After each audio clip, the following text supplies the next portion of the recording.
Try to find the Sea of Azov on a map, and we'd be willing to guess that most people would be left scratching their heads. And look, we can't blame anybody, of course. At 39,000 square kilometers, it's hardly bigger than the West African nation of Guinea-Bissau. It's also quite boring. It's the world's shallowest sea. It's a place typically where not very much happens, and sandwiched between Crimea, occupied Ukraine, and the Russian mainland, it's all too easy to forget. But war has an uncanny ability to turn even the most mundane of waterways into an international headline.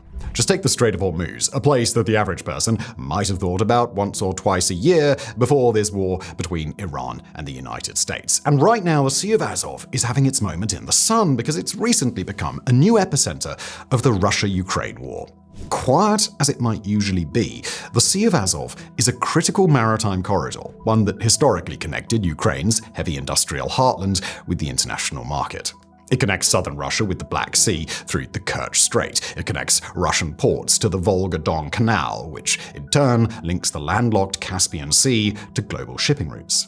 It's responsible for nearly 25% of Russia's wheat exports, and it's an important node in keeping the Russian army in Crimea supplied. But across the last couple of weeks, the Sea of Azov has been the site of one of Ukraine's most successful operations to date.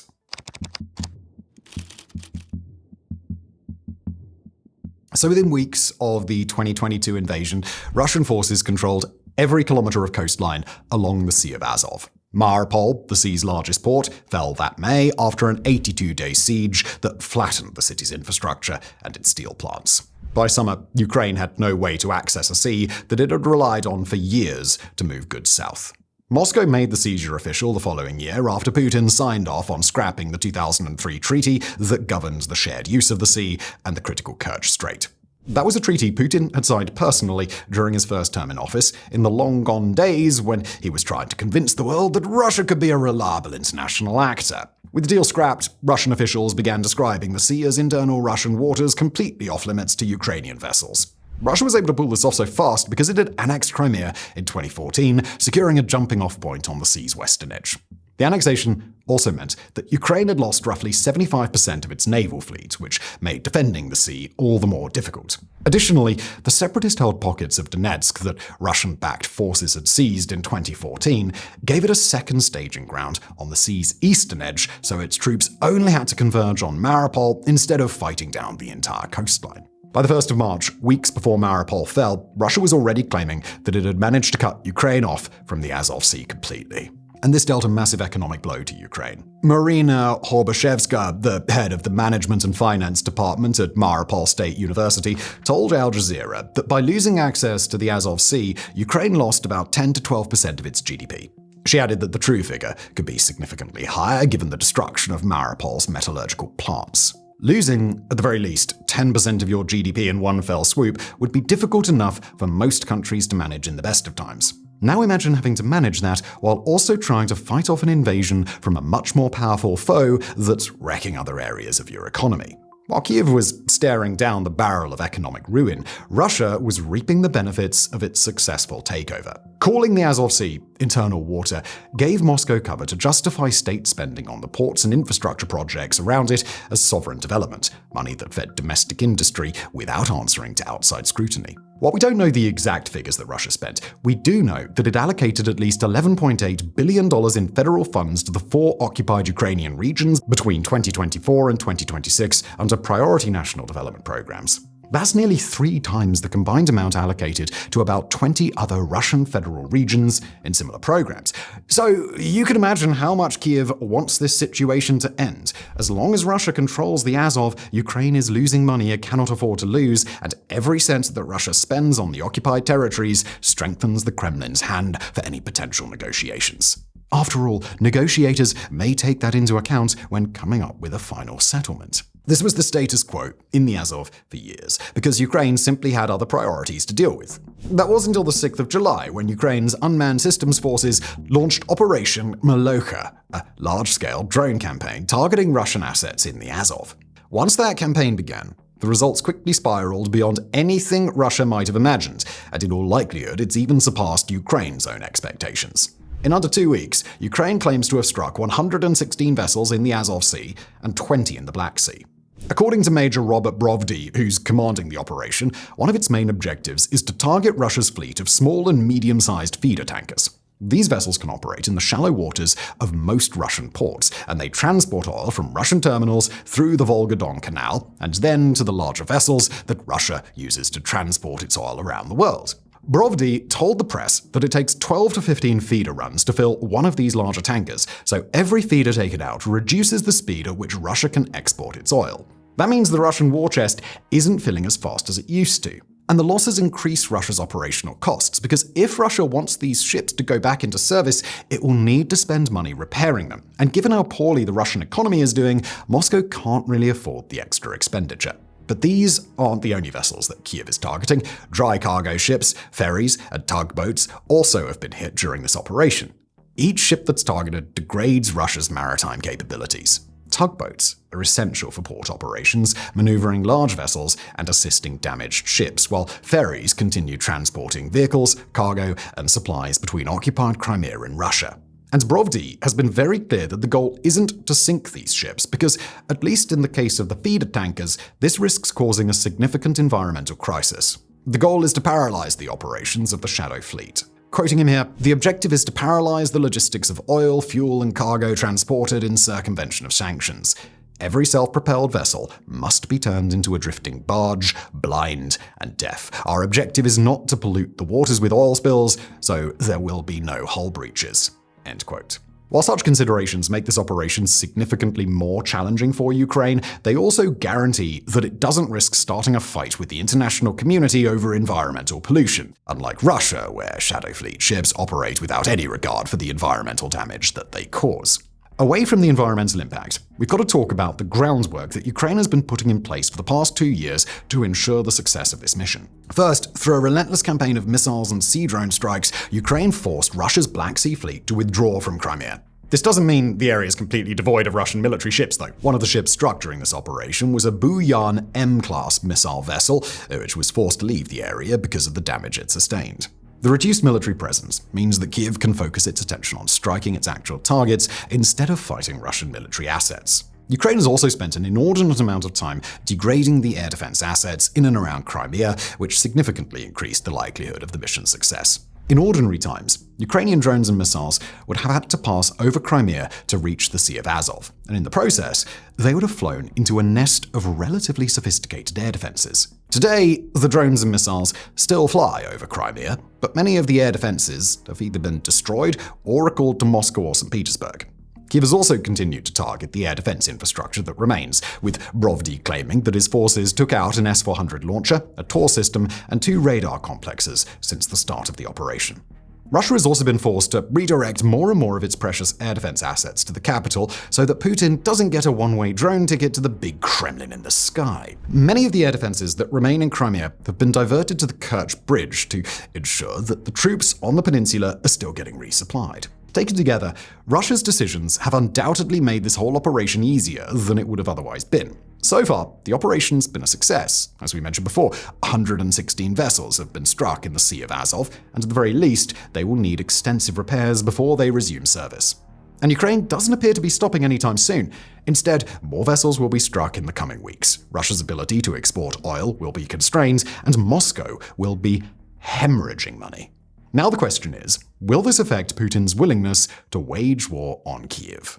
Now, before we answer that question, we want to tell you about our subscriber site, fronts.co. It's where we're able to put all of the content that doesn't make it to the main channel here. We publish at least 2 videos, along with expert-written articles, every week on everything ranging from what Russia's military is going to look like after the Ukraine war, to how drones are transforming the Sahel conflict, and so much more. A subscription costs just $5 a month or $50 a year, and it really helps to keep us independent. That's fronts.co, and now let's get back to the Sea of Azov. Now, look, right off the bat, we want to say that we don't expect that these attacks will be the ones that finally convince Putin that he was in the wrong or that he needs to pull his troops out of Ukraine. If Putin's opinion was going to be changed by a strike, the most likely one would have been the attack on St. Petersburg, hours before international guests gathered for the city's flagship economic forum. After all, that was a massive blow to Putin's ego. It proved that Ukraine could effectively shut down a top-priority Russian event which Putin had worked hard to present to the world as Russia's version of the Davos World Economic Forum. Basically, because it chose not to strike the conference directly, Ukraine was allowing the conference to go on. And this wasn't even the first time that Ukraine was outright telling Russia that it held all the cards when it came to an event that Russia wanted to host.